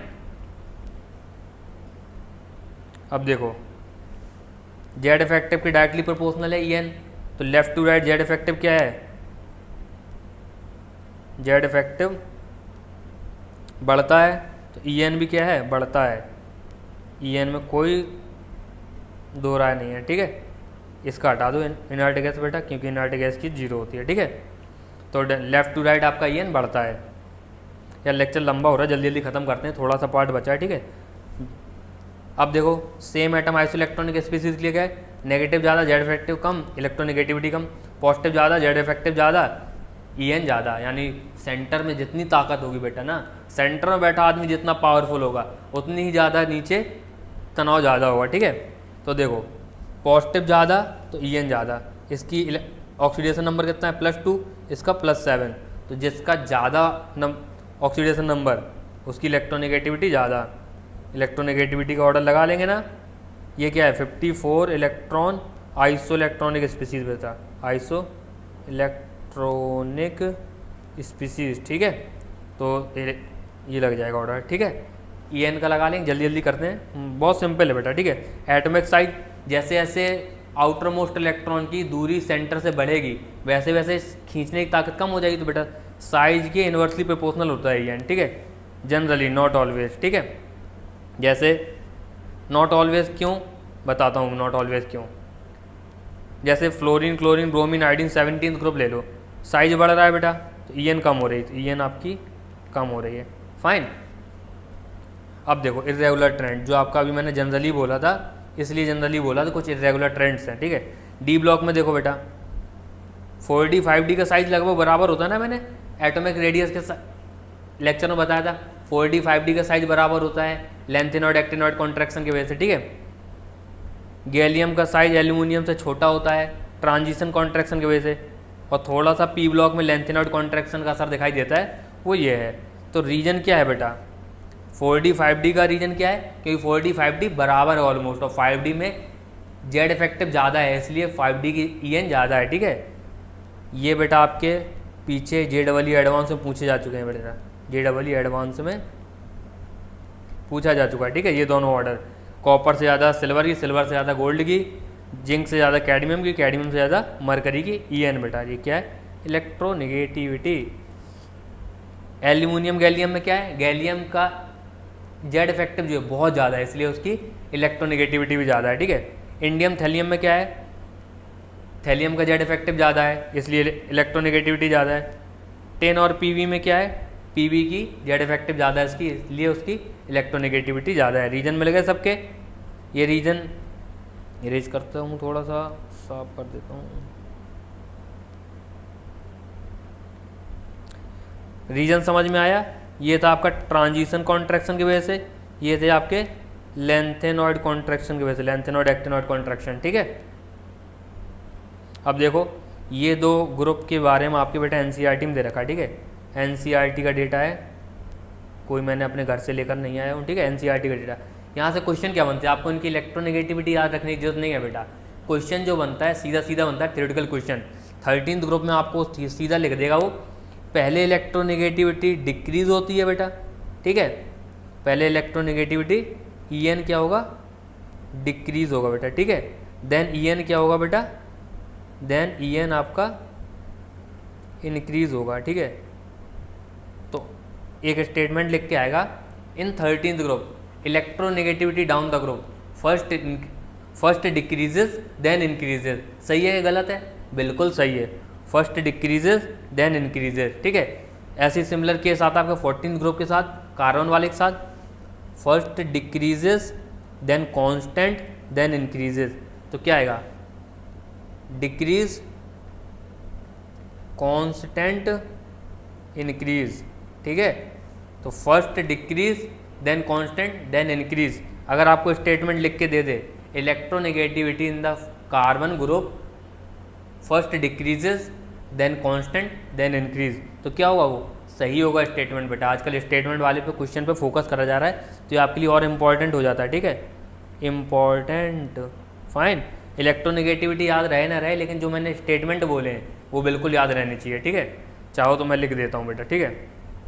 देखो लिखता हूँ, क्या है, इन 13th ग्रुप, ठीक है, in 13th group electronegativity first decrease then increase, ठीक है। ये स्टेटमेंट आपका फर्स्ट डिक्रीज देन इंक्रीज, ठीक है, 13th ग्रुप के लिए। In 14th group En first decrease then constant then increase, ठीक है, first decrease then constant then increase, ठीक है। याद रहे ना रहे, लेकिन ये स्टेटमेंट याद रहना चाहिए बेटा। ये आराम से डायरेक्ट लिख देगा, और एनसीईआरटी में लिखे हुए हैं, ऐसा नहीं है मैं अपने मन से बना रहा हूँ, ठीक है, एनसीईआरटी में लिखे हुए हैं। नेक्स्ट है आपका percentage S character directly proportional to En। जो आपका हाइड्रोकार्बन्स होते हैं, जिनमें कार्बन कार्बन आपकी अलग अलग हाइब्रिडाइजेशन होती है, वहाँ पे ये वाला फैक्टर लगाते हैं हम लोग, परसेंटेज एस कैरेक्टर, ठीक है, जनरली अप्लाइड फॉर हाइड्रोकार्बन्स। जैसे sp3 में 4 ऑर्बिटल्स हैं, एक s 3 p, तो 4 ऑर्बिटल्स में से एक s है, यानी 25% एस कैरेक्टर है। sp2 में 3 में से एक s है, यानी 33%। sp में 2 में एक s है, यानी 50%।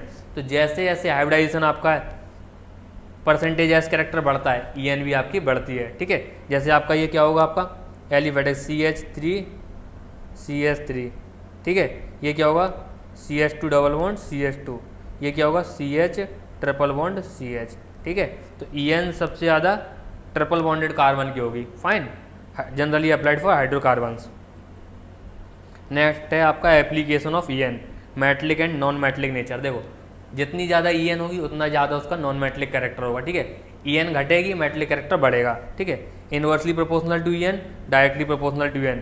लिथियम से सीजियम तक आपकी En घटती है, ठीक है, लिथियम से सीजियम तक आपकी En घटती है, इसलिए मेटलिक कैरेक्टर क्या होता है, बढ़ता है, ठीक है। Bond energy is directly proportional to En। अभी बताया था ना, जितना ज़्यादा En डिफरेंस उतना ही ज़्यादा चार्जेस, उतना ही ज़्यादा फोर्स ऑफ अट्रैक्शन, उतनी कम बॉन्ड लेंथ, उतनी ज़्यादा बॉन्ड स्ट्रेंथ, उतनी ज़्यादा बॉन्ड एनर्जी, ठीक है।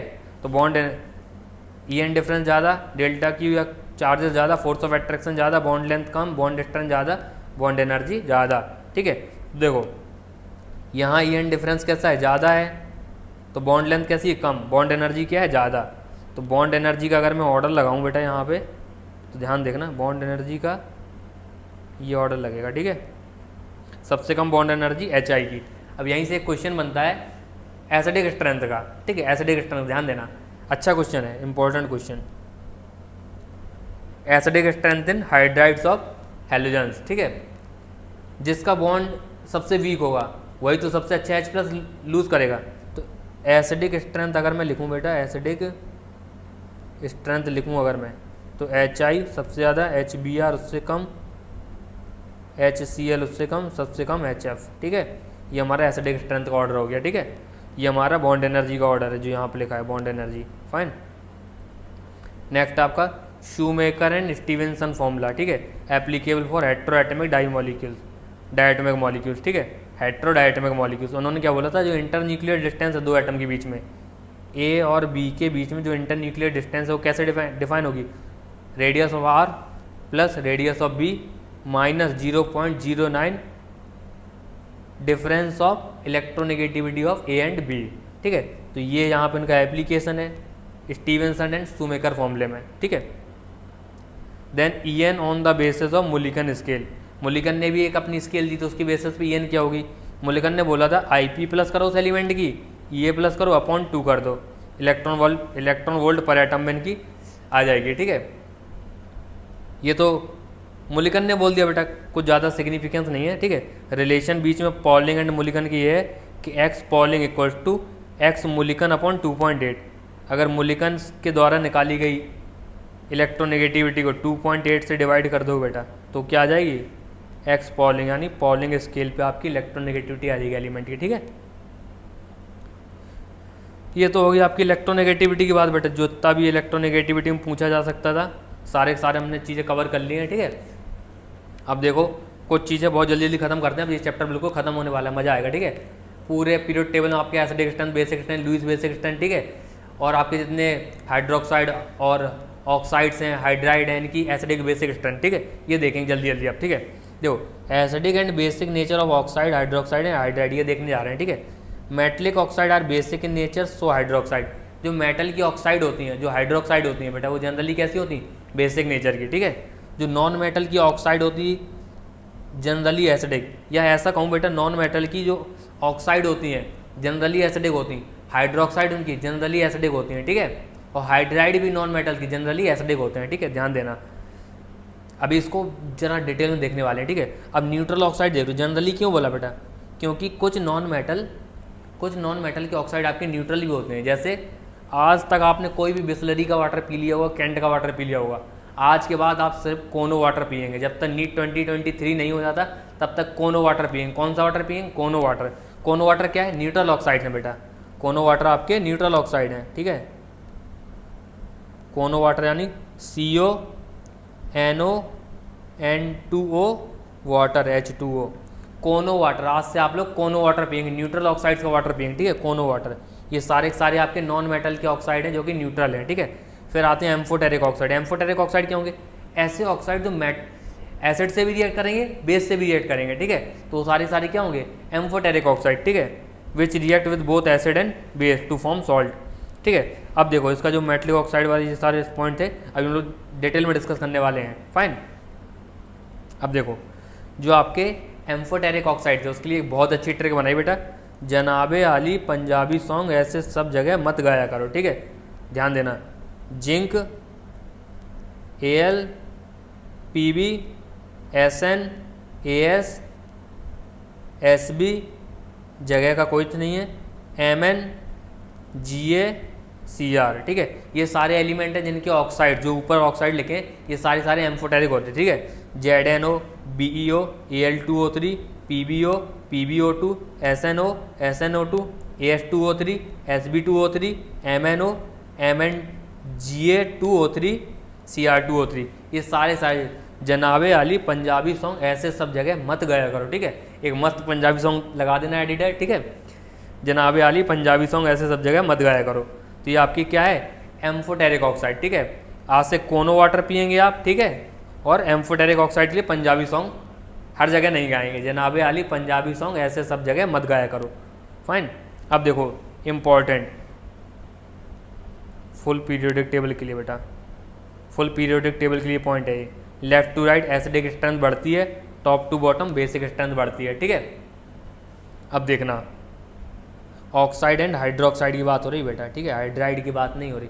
पूरी पीरियोडिक टेबल में ऑक्साइड अगर हाइड्रोक्साइड है, लेफ्ट टू राइट जाने पे एसिडिक स्ट्रेंथ बढ़ेगी, top to bottom basic strength बढ़ेगी। ठीक है, पी ब्लॉक की अगर हाइड्राइड देखें हम, left to right acidic strength बढ़ती है, टॉप टू बॉटम भी एसिडिक स्ट्रेंथ बढ़ती है। Top to bottom acidic strength क्यों बढ़ती है, लेफ्ट टू राइट क्यों बढ़ती है, एग्जाम्पल के साथ देखेंगे। ठीक है, एस ब्लॉक के हाइड्राइड में top to bottom basic strength बढ़ती है, पी ब्लॉक में एसिडिक स्ट्रेंथ बढ़ती है, एस ब्लॉक में बेसिक स्ट्रेंथ बढ़ती है। इसका रीजन देखते हैं जरूर, एस ब्लॉक का भी अभी याद देखते हैं। ठीक है, एस ब्लॉक में देखो जरा, जैसे LiH NaH KH rubidium RbH। ठीक है, लीना की रब से फरियाद। जैसे ये देखो CS H प्लस वाटर, ठीक है, क्या करेगा ये H माइनस प्रोड्यूस करेगा बेटा, H माइनस, ठीक है, H माइनस, ये क्या करेगा वाटर H प्लस प्रोड्यूस करेगा, ठीक है, दोनों मिलके H2 गैस में कन्वर्ट हो जाएंगे, ये क्या बचेगा बेटा OH माइनस, क्या बचेगा OH माइनस। तो मीडियम कैसा हो गया हमारा, मीडियम कैसा हो गया एल्कलाइन बेटा।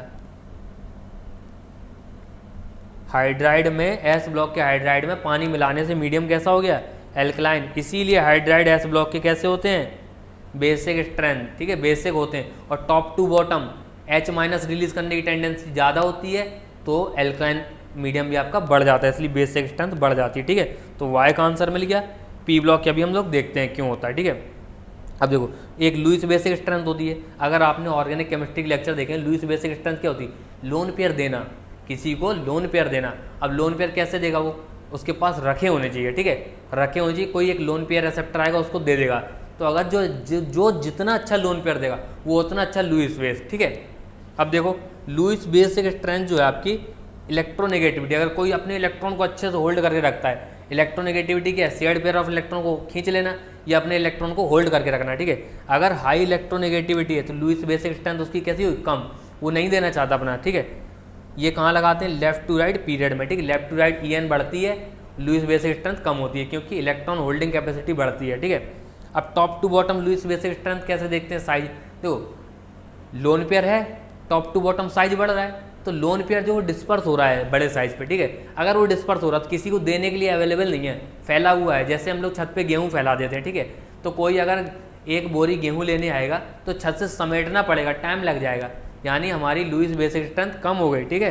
तो जैसे जैसे साइज बढ़ता है टॉप टू बॉटम ग्रुप में लुईस बेसिक स्ट्रेंथ भी कम होती है, इन्वर्सली प्रोपोर्शनल, यानी लेफ्ट टू राइट जाओ तब भी लुईस बेसिक स्ट्रेंथ कम हो रही, टॉप टू बॉटम जाओ तब भी लुईस बेसिक स्ट्रेंथ कम हो रही है। यही लेफ्ट टू राइट जाने पर ऑक्साइड एंड हाइड्रोक्साइड की एसिडिक कैरेक्टर बढ़ रहा था एस, और टॉप टू बॉटम जाने पे बेसिक कैरेक्टर बढ़ रहा था, ठीक है, ऑक्साइड एंड हाइड्रोक्साइड का। ये पूरी पीरियड टेबल के लिए था ये वाला पॉइंट, ठीक है, ये वाला पॉइंट, ओके।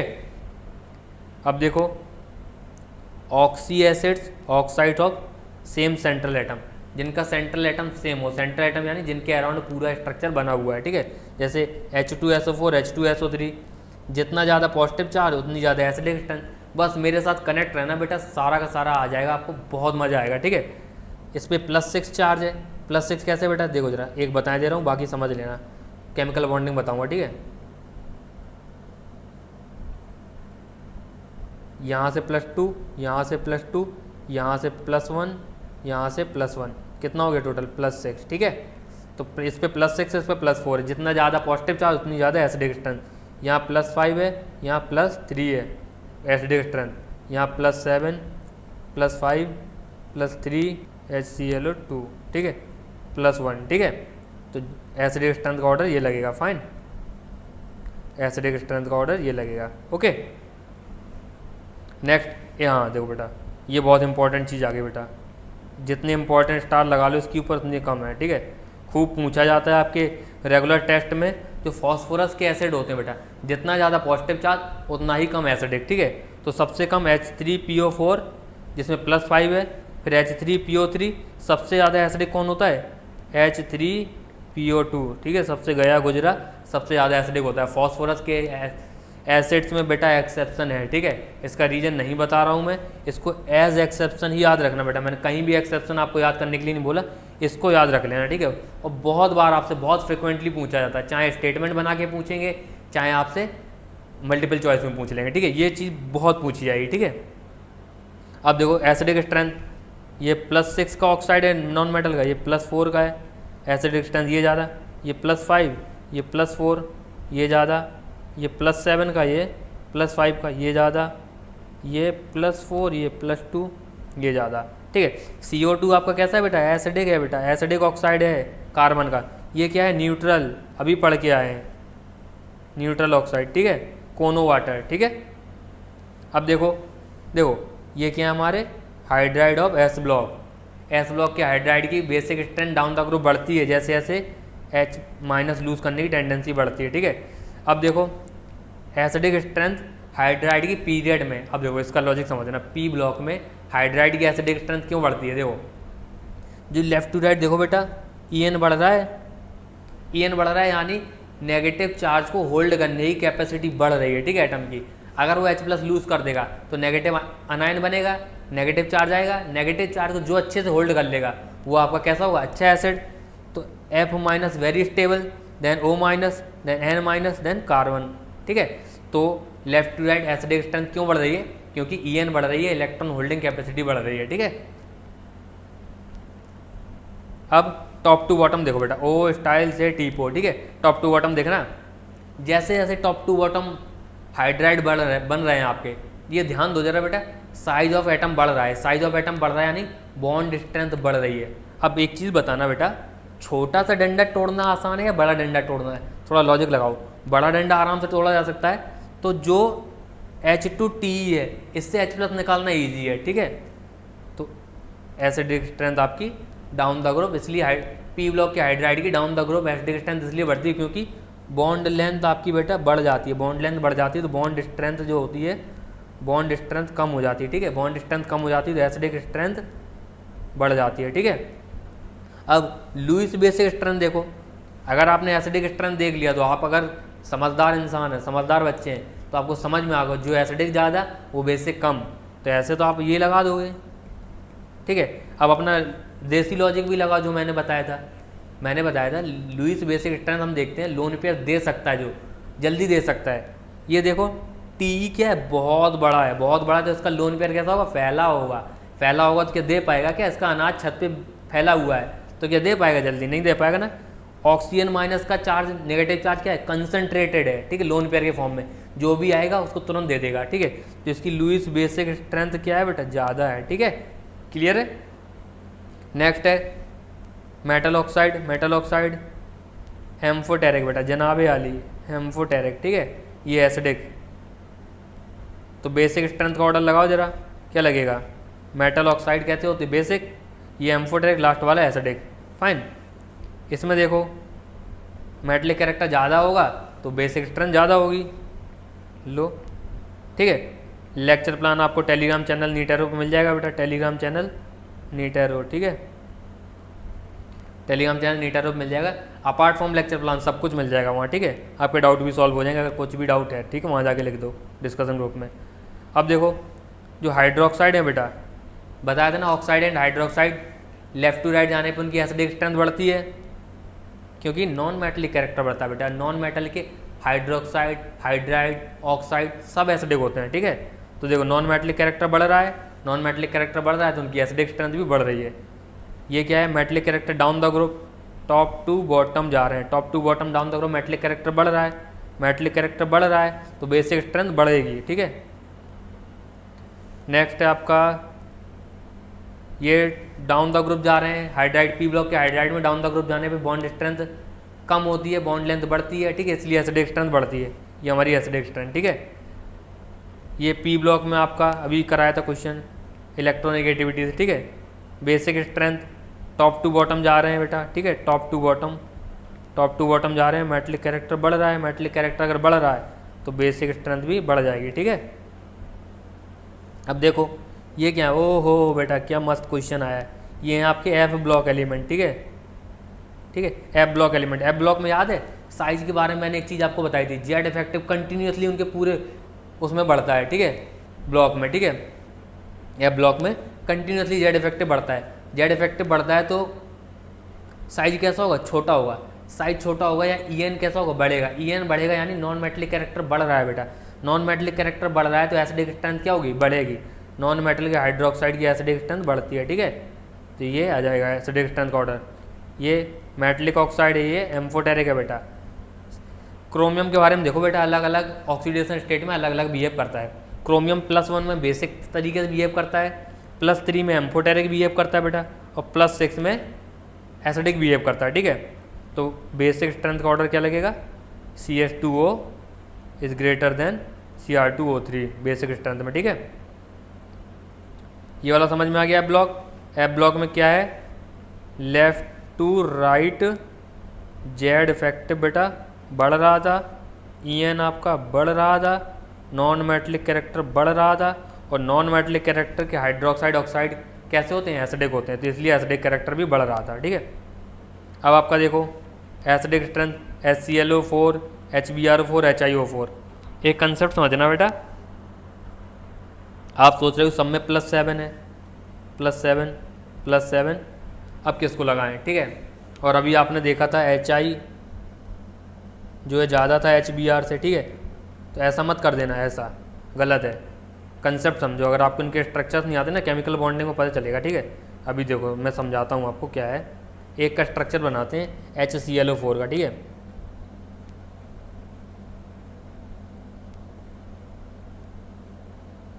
ये है बेटा, ठीक है। अगर ये आपका एक H+ निकाल देगा तो कैसा बनेगा, ध्यान देना, ऐसा बनेगा, ठीक है। ये बन गया। अब ध्यान दो जरा, सब में ऑक्सीजन के ऊपर नेगेटिव चार्ज है, ठीक है। ये सेंट्रल एटम बदल रहा है, कहीं Cl कहीं Br कहीं I। तो बताओ जरा ये नेगेटिव चार्ज किसका ज़्यादा स्टेबल होगा, बताओ। जिसके साथ क्लोरीन होगा तो नेगेटिव चार्ज ज़्यादा स्टेबल, तो एसिडिक स्ट्रेंथ ज़्यादा, देन ब्रोमीन देन आयोडीन। तो एसिडिक स्ट्रेंथ कैसा आएगा, पर क्लोरिक पर ब्रोमिक देन पर आयोडिक, ठीक है।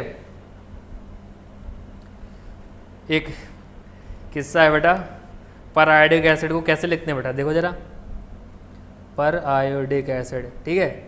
तो बच्चे इसको जनरली क्या पढ़ते हैं बेटा, पीरियोडिक एसिड। क्या पढ़ते हैं, पीरियोडिक एसिड। मुझे मेरे सन ने बेटा बताया था, स्टिल मैं कंफ्यूज कर गया था, पीरियोडिक एसिड क्या होता है सर, ठीक है। तो याद रखना, पर आयोडिक एसिड आपका ऐसा दिखता है, जनरली बच्चे उसको पीरियोडिक एसिड से कंफ्यूज हो जाते हैं, ठीक है। तो पर आयोडिक ही पढ़ेंगे इसको, ठीक है।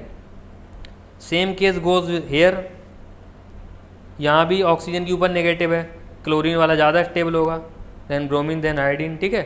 एसिडिक स्ट्रेंथ के मामले में यहाँ गलती मत करना, HI वाले से कंपेयर मत कर लेना। HI वाले में क्या था, I पे नेगेटिव था बेटा, ठीक है। वो साइज की वजह से, बॉन्ड स्ट्रेंथ की वजह से, बहुत सारे फैक्टर हैं HI को ज़्यादा स्टेबल करने वाले, ठीक है। यहाँ अलग फैक्टर लगते हैं। अब देखो एसिडिक स्ट्रेंथ क्या लगाओगे, ये +7, ये +5, ये +3, चार्ज ज़्यादा, एसिडिक स्ट्रेंथ ज़्यादा। लुईस बेसिक स्ट्रेंथ बेटा down the group, left to right down the group, Lewis basic strength कम होती, क्यों, लेफ्ट टू राइट क्यों कम होती, इलेक्ट्रोनेगेटिविटी बढ़ती है बेटा। ध्यान दो जरा, अगर मैं बोलूँ H2O, ठीक है, और HF, ठीक है,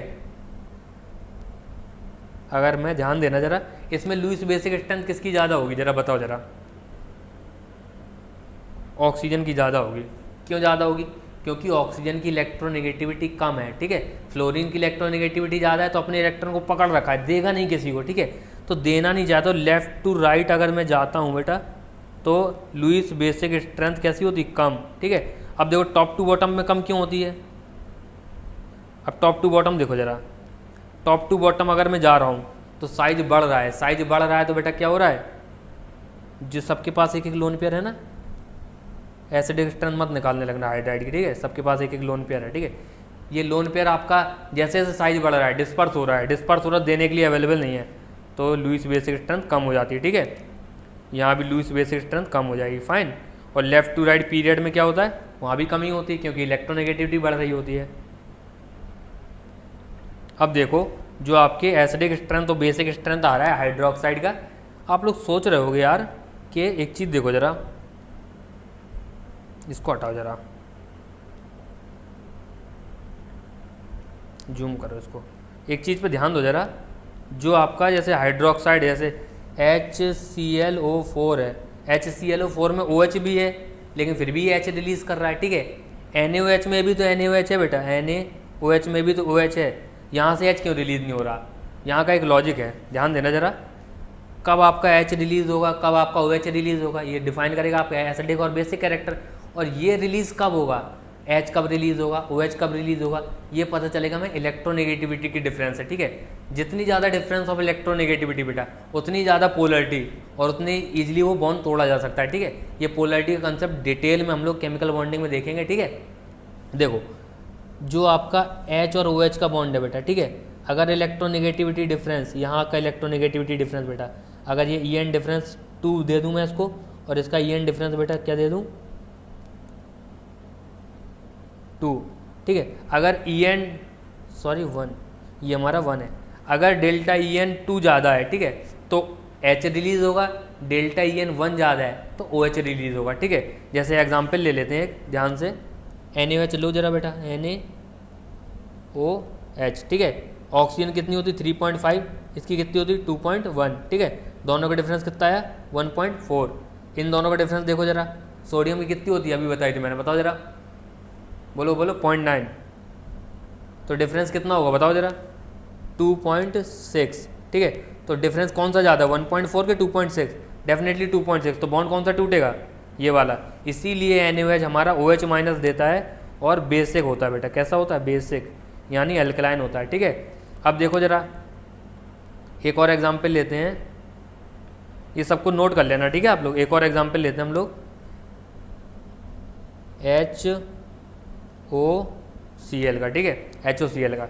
ये देखो जरा 2.1, 3.5, 3, यहाँ डिफरेंस कितना है 0.5, यहाँ डिफरेंस कितना है 1.4, तो डिफरेंस ज़्यादा जहाँ है वही बॉन्ड टूटेगा, तो हमारा बॉन्ड कौन सा टूटता है ये वाला, इसीलिए H+ इम्पार्ट करता है, ये एसिडिक होता है, कैसा होता है एसिडिक होता है, ठीक है। तो कंसेप्ट समझ में आया, कौन सा बॉन्ड टूटेगा जहाँ का इलेक्ट्रोनेगेटिविटी डिफरेंस ज़्यादा होगा, ठीक है, वो बॉन्ड टूटेगा, उस पर डिपेंड करेगा, H रिलीज हुआ तो एसिडिक है, OH रिलीज हुआ तो बेसिक है, ठीक है।